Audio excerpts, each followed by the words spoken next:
My name is Amy Englert. I am a patient with a urea cycle disorder named OTC, of short for ornithine transcarbamylase deficiency. In layman's terms, that basically means I'm missing a liver enzyme needed to digest protein, which can lead to high ammonia levels in the body, which can lead to coma and death in very bad situations.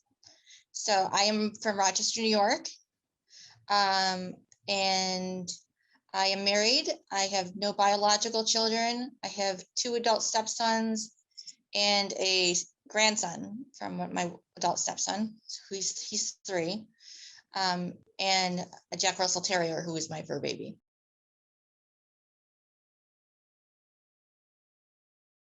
I got diagnosed at age 12. I was on vacation with my paternal aunt visiting her brother, so my paternal uncle in Virginia. And I was traveling with them, and I had the okay of the doc, my pediatrician, but I had sinusitis. So we ended up at Assateague Island Seashore, off the coast of Virginia. I came home from the beach with my uncle because I was just kind of tired out because of the sinus. We thought just because of the sinusitis. I laid down for a nap, woke up, ate a roast beef sandwich and homemade turkey noodle soup. Went and laid back down. My aunt and the rest of the family came back from the beach a couple hours later, and my aunt luckily is a retired nurse, and she found me comatose. So I was airlifted from there to Salisbury, Maryland.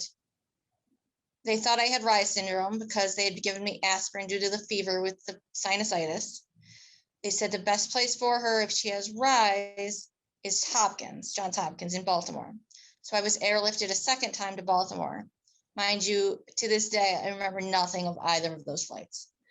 So I ended up in the pediatric intensive care unit at Johns Hopkins, where luckily the doctor, Saul Bruslow, who basically one of the doctors who discovered OTC, there's really no other way to describe it. He kind of patrolled the pediatric intensive care unit looking for children who were being misdiagnosed.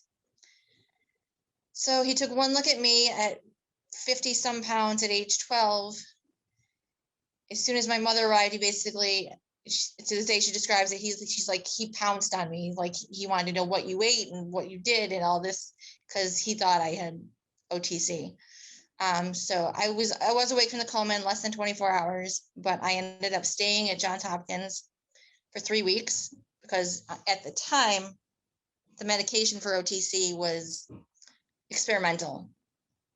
So I became part of the study and stayed for 3 weeks and then went home. And then I went back to Hopkins every summer, probably until I was a junior, senior in high school for like a week for follow-up.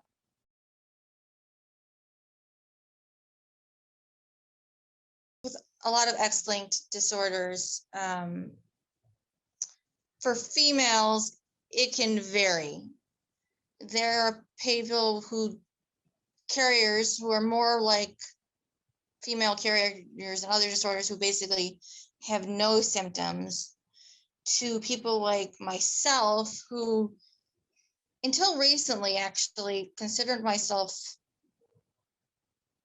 more of a patient than a carrier, because I do take daily medication for it. I am followed regularly for it. I have had, knock on wood, not in the last 5 years, but I have had other hyperammonemic episodes. So I kind of always consider myself a patient. For boys, because there is no other X gene to fall back on, it can prove fatal in both cases, don't get me wrong, but it is a little more likely, in my feeling, to prove fatal to boys, and the boys are usually more highly affected with symptoms. You're not likely to find patients who are just carriers who don't have a lot of symptoms. They almost always have symptoms, to some varying degree.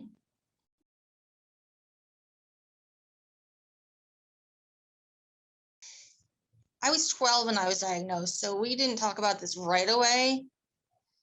But probably when I got into middle school, or basically when you start having the discussion, my mother's having the discussion with me about sex and things like that. I mean, nobody wants their teenage daughter to get pregnant. But my mother kind of hammered it home that it would be even more difficult for me because there are chances of passing along this gene. And there are also, because I am symptomatic, it also puts a stress on my body. So it could also affect my health. So we talked about it, I would say probably starting 14 or 15, maybe. And my mother was very upfront about it. My mother had a miscarriage before she had me.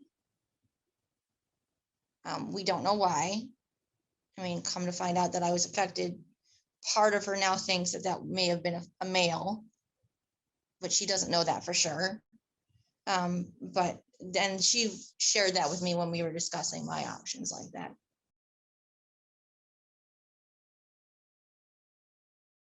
Chose not to have children, biological children. Basically because as we discussed, my mother did have a miscarriage. Emotionally, I didn't think I could handle that. And then you have to remember, I'm 48 now, so my choices were back in the 80s, early 90s. So there was not the reproductive technology to do like pre-diagnostic implantation and things like that. That just wasn't an option. You could do testing in womb, you could do like amnio, but I don't think I'd be able to terminate a pregnancy if they ended up having it. I was also afraid at the time when I was diagnosed in 85, I floored Dr. Bruslow. I was one of the oldest patients who had ever been diagnosed, especially one of the oldest that had ever been diagnosed without some sort of mental issues. Like I was in a MAP program, like a magnet program, but like for middle school. So he was very surprised at the fact that I made it to age 12 without getting diagnosed. So I ended up getting a tubal ligation. I can get into that some more if you'd like, because that was a fight. That was an absolute tooth and nail fight. I actually didn't get my tubes tied until I was 33, I think, somewhere in there, early 30s. And the only reason, the final factor that pushed the doctor was my mother, when she was 51, ended up having hormone receptive breast cancer. Stage 1, she's fine. It's never recurred. But I was like, I'd been on birth control pills since I was like 15 or 16. I'm like, if my mother has got hormone receptive breast cancer, so there's breast cancer on my dad's side of the family also. I need to get off the hormones. That was actually the deciding factor of them finally deciding, okay, yeah, we can tie your tubes. Because otherwise, before that, they were so afraid I was going to change my mind. I was like, I will sign whatever you want me to sign. I will promise not to sue you, whatever you want me. I would have preferred to have it done at least 10 years before that. Even if they'd said, we want you to make it till 25, and if you still feel that way, we'll talk about it, I would have been happier. But I had to wait until I was in my early 30s. So that was, and I know for a fact, because I've talked to other adult females with UCDs, that I'm not the only person who's had that fight, unfortunately. it's a choice and it's a valid choice. And I get that it's not easy to reverse it. But for somebody with a disease like, it's not like I have a couple kids and I'm just deciding I don't want more. There is a medical reason I don't want to have children. And I felt like they weren't getting that. But I married a man. My wedding anniversary, my 4-year wedding anniversary is this Saturday. And so I have 2 adult stepsons. And as a result, I have a 3-year-old grandson who I have every overnight, every other weekend. And let me tell you, I love him to death, but I made the right choice not having kids because I don't have the energy for him.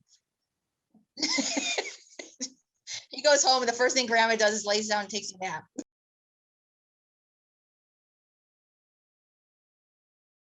Another part of it is part of my, I don't, on a day-to-day, I don't struggle with symptoms a lot, except for my energy level. So I knew that I needed to work a full-time job in order to have health insurance to cover my medication. So I knew for a fact that I didn't have the energy to like work full-time and then go home and take care of a child after that. I mean, women who are healthy barely have that energy. And I just didn't see myself being able to handle that. I mean, I love kids to death, but I didn't want to do them a disservice by, any possible children I had, do them a disservice by having them and then not having the energy to be the mom they need me to be. I mean, that was another factor I took into account.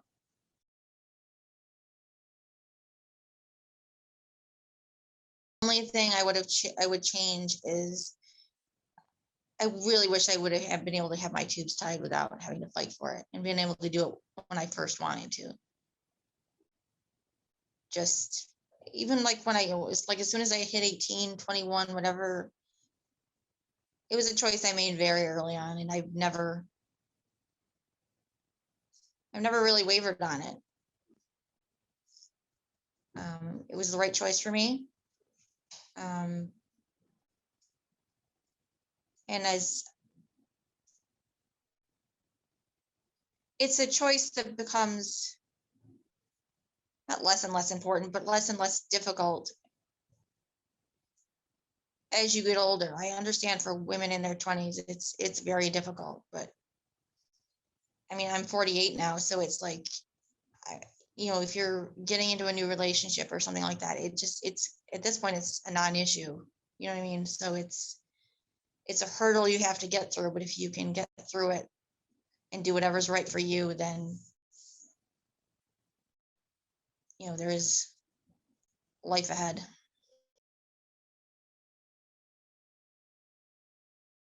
I wish I'd known at the time. As I said, I've been married a couple of times, so I have stepchildren in my life. I've had stepchildren in my life as part of previous relationships. So